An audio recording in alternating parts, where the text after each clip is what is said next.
এটা আমাদের কাশ্মীর সিরিজের 4th পার্ট। আগের ভিডিওগুলো যারা দেখেননি আমি বলবো অবশ্যই একবার দেখে নেবেন, নাহলে অনেক কিছু মিস হয়ে যাবে। আমি সুনিতা, আমার চ্যানেলের নাম সুনিতা ড্রিম ওয়ার্ল্ড। আর আজকে আমরা করব শ্রীনগরের পুরো লোকাল সাইট সিনগুলো।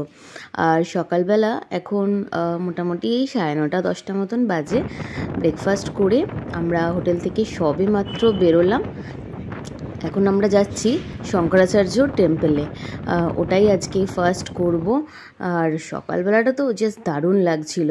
আর এই ডাল লেকটা উফ, মানে আজ থেকে অনেক বছর আগে আমি এসছিলাম কাশ্মীর। এর আগে অলরেডি আমার দুবার ঘোরা হয়ে গেছে, কিন্তু এই ডাল লেকটা এতটাই সুন্দর সাজানো গোছানো, মানে জাস্ট চোখ ফেরানো যায় না। শঙ্করাচার্য টেম্পলটাই প্রথম রাখা হলো সাইট সিনে, কারণ ওখানে নাকি শুনেছি বেশ অনেকগুলো সিঁড়ি আছে, সেই সিঁড়িগুলো ভেঙে উঠতে হবে ওপরে, আর একটু টাফও আছে। তার জন্য ওটাই আমরা ফার্স্ট করছি। আর তারপর কাশ্মীরে যে সমস্ত আরও গার্ডেনগুলো আছে, যেমন Chashme Shahi garden, Mughal garden, Nishat, Mughal garden, Shalimar, সেই সমস্তগুলো কমপ্লিট করব। এখানে ঠান্ডা এখন একদমই নেই, মোটামুটি গরমও নেই ঠান্ডাও নেই, মানে এরকম ব্যাপার। শীতের জিনিস তো অনেক কিছুই আনা হয়েছে, কিন্তু আপাতত এখানে লাগছে না। পার্কিং জোনে গাড়ি দাঁড়িয়ে আছে, আর ওখান থেকেই রাস্তাটা আপনারা চাইলে হেঁটেও যেতে পারেন, নয়তো অটোও আছে। এই বেশিটা না, জাস্ট 10 মিনিট মতন আমাদের লাগলো। ওইটুকুনি রাস্তায় ওরা মোটামুটি 200 টাকা মতন চাইছিল, তো খুব একটা অসুবিধা হয়নি। আর এখান থেকেই মোটামুটি সিঁড়িতে ওঠা শুরু, তবে তার আগে একটু চেকিংও হয়েছে। এটা হলো শঙ্করাচার্য টেম্পল। উপর থেকে বেশ সুন্দর গোটা শ্রীনগর শহরটার ভিউটা পাওয়া যায়। চারিদিকটা এত সুন্দর লাগছে।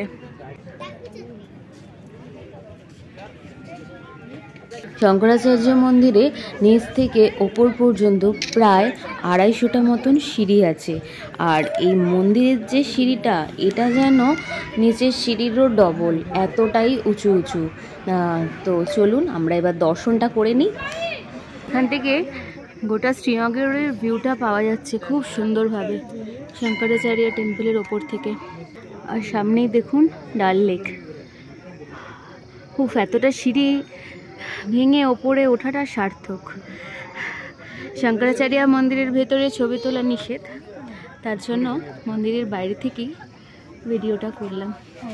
শঙ্করাচার্য মন্দির কাশ্মীরে গোপাধরী পর্বতে অবস্থিত, প্রায় 1100 ফিটের উচ্চতা। মন্দিরের পেছন দিকটা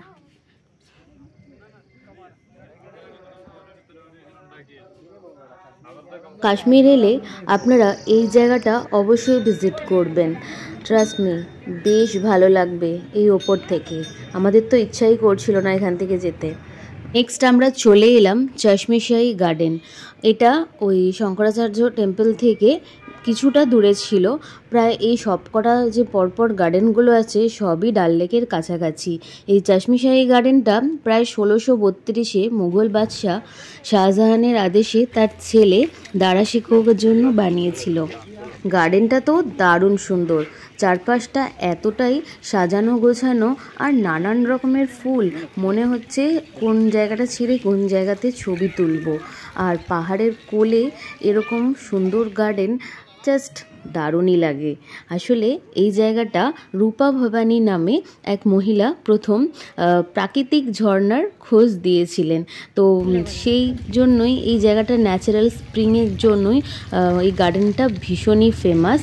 আর এখানে যে জলটা পাওয়া যায় সেই জলটার নাকি বিশেষ কিছু গুণাগুণ আছে, যেটা শরীরের পক্ষে নাকি ভীষণ উপকার।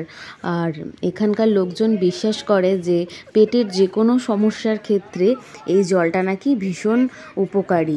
জলটা কি চ্যানেলের মাধ্যমে এখানে যে সমস্ত ফাউন্টেনগুলো আছে সেখানে ইউজ করা হয়েছে। আর চারপাশে বাগানের সৌন্দর্য তো জাস্ট অপরূপ, মানে এমন একটা কোণা নেই যেখানে ফুল নেই ফুটে, এত ভালো লাগছে। চলুন এবার সেই ন্যাচারাল স্প্রিং যেটা নিয়ে এতক্ষণ ধরে আপনাদের সাথে গল্প করে গেলাম সেই জায়গাটা দেখাই। এই যে বাড়িটা দেখছেন, এর ঠিক নিচটাতেই হচ্ছে সেই জলের প্রধান উৎসস্থল। আর আমি তো রীতিমতন দেখলামও এখানে যে লোকাল লোকজন আছে তারা মোটামুটি 20 লিটারের বড় বড় ড্রাম নিয়েও এখান থেকে জল ভরে নিয়ে যাচ্ছে। তো আমরাই বা বাদ যাব কেন, তো আমরাও একটু ভরেই নিলাম। আর জলটার টেস্ট কিন্তু বেশ ভালো ছিল। নেক্সট আমরা এলাম মুঘল গার্ডেন নিশাদবাগে।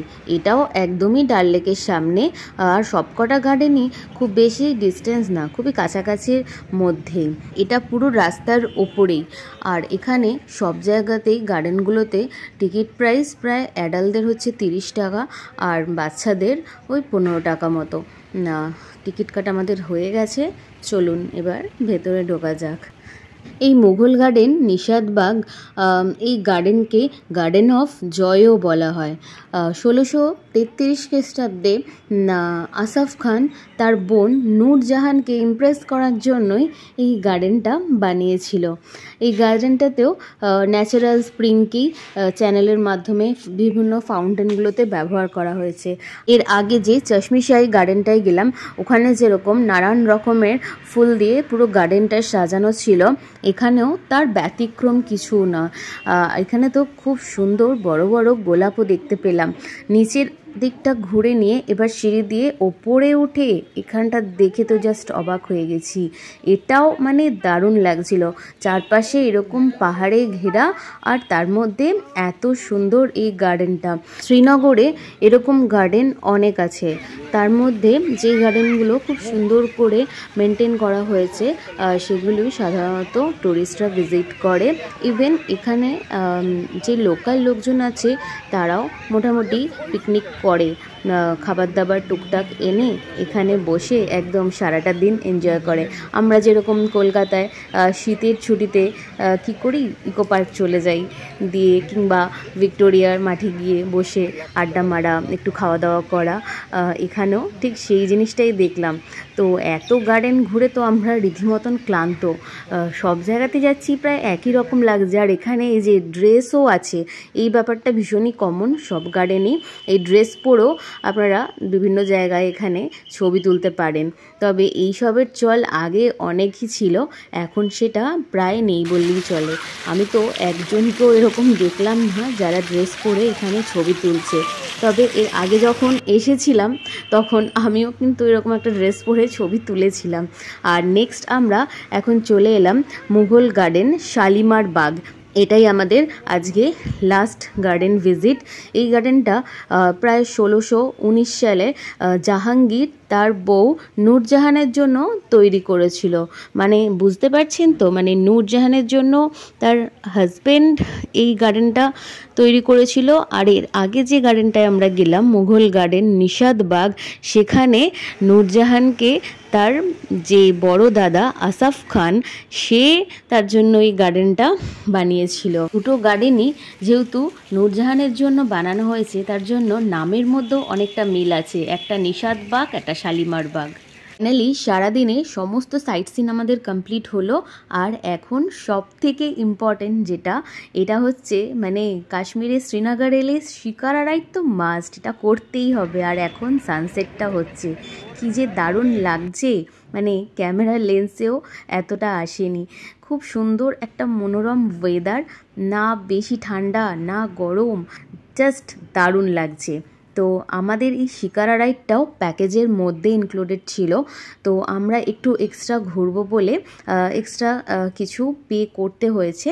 আমাদের রাইডটা প্রায় অনেকক্ষণেরই ছিল, প্রায় 1 ঘন্টা মতন। আর আমি তো বলবো সন্ধ্যের দিকে অথবা সকালবেলা, মানে সানরাইজ আর সানসেটের সময় এই শিকারা রাইড করা ভালো। कौन सा फ्लेवर बनाऊं सर?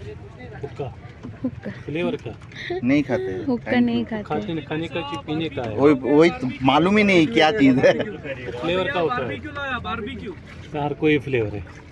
ये देखो चलते चलते फ्लोटिंग शॉपिंग, यादगारी।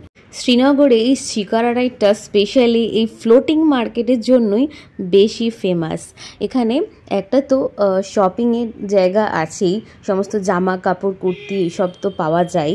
আরেকটা আছে যেটা সকালে দেখা যায়, ওটা হচ্ছে ভেজিটেবল মার্কেট। তো এক একটা জায়গায় এক একটা জিনিস, এক একটা টাইমে এনারা এক এক রকম শিকারা রাইডের জন্য চার্জ নেন। অবশ্যই আপনারা কিন্তু বার্গেনিংটা করবেন, কারণ বার্গেনিং করলে অনেকটাই কম হবে। আর সামনে এই যে জায়গাটা দেখছেন একটু উঁচু মতন জায়গা, এটা হচ্ছে নেহেরু গার্ডেন। नहीं बोलो बोलो बोलो। छोटा है 60 रुपया, बड़ा है 100 रुपया। जी छोटा ही दो। छोटा वाला तो 50 का है, चलो 50 बस। 50 का खाया है। हाँ चलो वो इसलिए ये 60 शहद बोला। में डालता हूँ ये ना, डिस्काउंट दिया हमको, 10 रुपया डिस्काउंट दिया। फ्रूट सब कुछ। हाँ ये देखो गरम। क्या है, एक कैसे मिनट। बनाते हैं? मेरा kahwa 60 varieties mix, almond, walnut, cashew nut, honey, ज़ैफ़रान, कार्डमम, सिनेमम, जिंजर, चाय पत्ती, शंगरम, काजपान, रोज, मग्स एंड डेट्स। अच्छा, good for health, good for chest, good for blood. My name is Shaukat, channel name is Shaukat कहवा।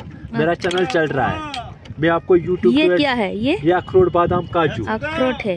हाँ, ये अच्छा पेस्ट करते हैं अच्छा, और मिक्सर में। ये वाटरमेलन सीड्स एंड कोकोनट। ये है रोज लीव्स। ओके।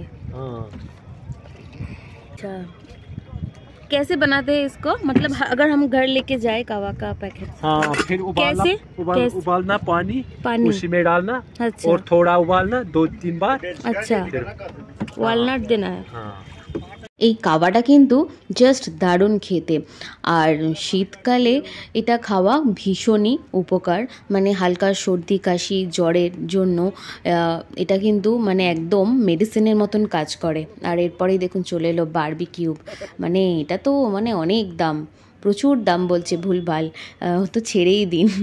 আর চারপাশটা কিন্তু জাস্ট দারুণ লাগছে। আমার সাথে সাথে আপনারাও ডাল লেকের এই অপরূপ সৌন্দর্যটা উপভোগ করুন।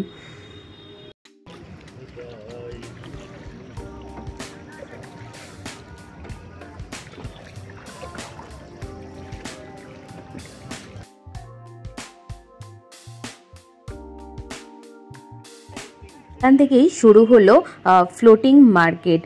এখানে বেসিক্যালি সমস্ত জামা কাপড়, শাড়ি, শীতের নানান রকম জিনিস, কাশ্মীরি কাজ করা, এছাড়া ব্যাগ, কার্পেট, যেটা কাশ্মীরে খুব বিখ্যাত পশমিনা শল, শাড়ি, মানে এই সমস্ত কালেকশান তো পুরো ভরে ভরে আছে।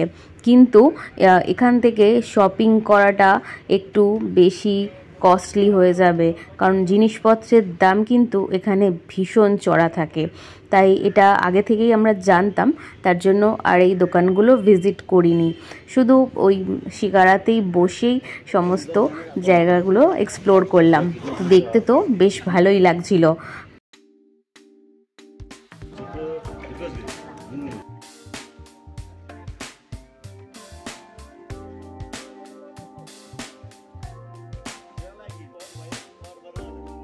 আজকের ব্লগটা এখানেই শেষ করছি, আর এর পর আরও কাশ্মীরের অনেক ব্লগ আসতে চলেছে, আপনারা অবশ্যই দেখবেন। আর এই হাউসবোটটা শুধু দেখুন কি দারুণ যে লাগছে, আর সন্ধ্যের পরে সব হাউসবোটের আলোগুলো জ্বলে উঠেছে, আর ডাল লেকটা যেন আলাদাই একটা রূপ নিয়ে নিয়েছে। আর আপনাদের এই আজকের ব্লগটা কেমন লাগলো অবশ্যই একটা কমেন্ট করে জানাতে ভুলবেন না।